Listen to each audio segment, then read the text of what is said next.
امام غزالی نے کیمیائے سعادت میں ایک واقعہ نقل کیا ہے کہ بنی اسرائیل کے ایک عابد سے لوگوں نے کہا فلاں جگہ ایک درخت ہے، لوگ اس کی پرستش کرتے ہیں، پوجا کرتے ہیں اور اس کو خدا سمجھتے ہیں۔ یہ سن کر عابد کو غصہ آیا، اس عبادت گزار کو غصہ آیا اور ایک تبر یعنی کلہاڑی کاندھے پر رکھ کر اس درخت کو کاٹنے کے لیے روانہ ہو گیا۔ راستے میں اسے ایک بوڑھے شخص کی صورت میں ابلیس ملا اور پوچھا، کہاں جاتے ہو؟ اس نے کہا، فلاں درخت کاٹنے کے لیے جاتا ہوں۔ ابلیس نے کہا، جاؤ خدا کی عبادت کرو، عبادت میں مشغول رہنا تمہارے اس کام سے بہتر ہے۔ عابد نے کہا، میں ہرگز واپس نہیں جاؤں گا کہ اب میری عبادت یہی ہے۔ ابلیس نے کہا، میں تم کو نہیں جانے دوں گا، اور وہ عابد سے لڑنے لگا۔ عابد نے ابلیس کو زمین پر پٹخ دیا، اس پر غالب آ گیا اور اس کے سینے پر چڑھ گیا۔ تب ابلیس نے کہا، میری ایک بات سن لو۔ عابد نے کہا، کیا کہتا ہے؟ ابلیس نے کہا، خدا کے ہزاروں پیغمبر ہیں، اگر اس درخت کا کاٹنا اللہ کو منظور ہوتا تو اپنے کسی پیغمبر کو حکم فرماتا، اور اس نے حکم تو تم کو بھی نہیں دیا، بس یہ کام کیوں کرتے ہو؟ عابد نے کہا، میں ضرور یہ کام کروں گا۔ ابلیس نے کہا، میں تم کو نہیں جانے دوں گا۔ دونوں کی پھر لڑائی ہوئی اور عابد نے ابلیس کو ایک بار پھر پٹخ دیا۔ ابلیس نے کہا، مجھے چھوڑ دو، میں ایک بات کہتا ہوں، اگر پسند نہ آئے تو پھر جو جی چاہے کرنا۔ یہ سن کر عابد نے کہا، اوکے ٹھیک ہے، بتاؤ کیا کہنا ہے۔ اس نے ہاتھ روک لیا۔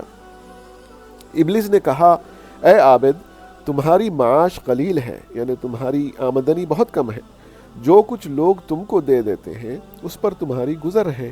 اگر تمہارے پاس کافی مال ہو تو تم خود کام میں بھی لاؤ گے اور دوسرے درویشوں پر بھی خرچ کرو گے، اس طرح ثواب بھی ملے گا۔ تم جھاڑ کو مت کاٹو، اگر تم نے جھاڑ کاٹ بھی دیا تو بت پرست لوگ دوسرا درخت لگا لیں گے اور ان کا کچھ نقصان نہیں ہوگا۔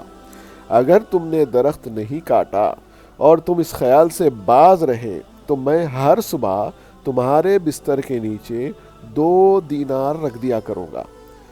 عابد نے خیال کیا کہ ابلیس تو ٹھیک ہی کہہ رہا ہے، میں ان 2 دیناروں میں سے 1 دینار صدقہ کر دیا کروں گا اور اس طرح مجھے ثواب بھی ملے گا، اور 1 دینار اپنے اوپر خرچ کروں گا، اور یہ اس درخت کے اکھیڑنے سے زیادہ اچھا ہے کہ نہ تو مجھے درخت اکھیڑنے کا کوئی حکم ملا ہے اور نہ میں پیغمبر ہوں، یہ کام مجھ پر واجب بھی نہیں ہے۔ غرض اسی خیال میں وہ اپنے گھر واپس آ گیا۔ اس کے 3 دن تک ہر روز 2 دینار اسے ملتے رہے۔ عابد نے کہا، اچھا ہی ہوا جو اس نے درخت کو نہیں کاٹا۔ چوتھے دن عابد کو یہ دینار نہیں ملے۔ عابد کو سخت غصہ آیا اور پھر سے تبر اٹھا کر کلہاڑی اٹھا کر درخت کاٹنے روانہ ہو گیا۔ ابلیس نے پھر راستے میں آ کر اس کا راستہ روکنے کی کوشش کی اور پوچھا، کہاں چلے؟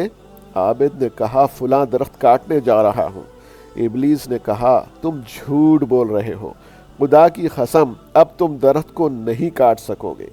یہ سنتے ہی دونوں لڑنے لگے اور 2-3 جھٹکوں ہی میں ابلیس نے اس بار عابد کو پٹخ دیا اور یہ اس کے ہاتھ میں بالکل چڑیا کی طرح حقیر و بے بس ہو رہا تھا۔ ابلیس نے کہا، ابھی واپس چلا جا ورنہ سر کاٹ کے پھینک دوں گا۔ عابد نے نہایت عاجزی کے ساتھ کہا، مجھے چھوڑ دو، میں واپس چلا جاؤں گا، لیکن مجھے اتنا بتا دے کہ پہلے 2 مرتبہ میں تجھ پر غالب آیا تھا اور اس بار تو مجھ پر غالب آ گیا، اس کا کیا سبب ہے؟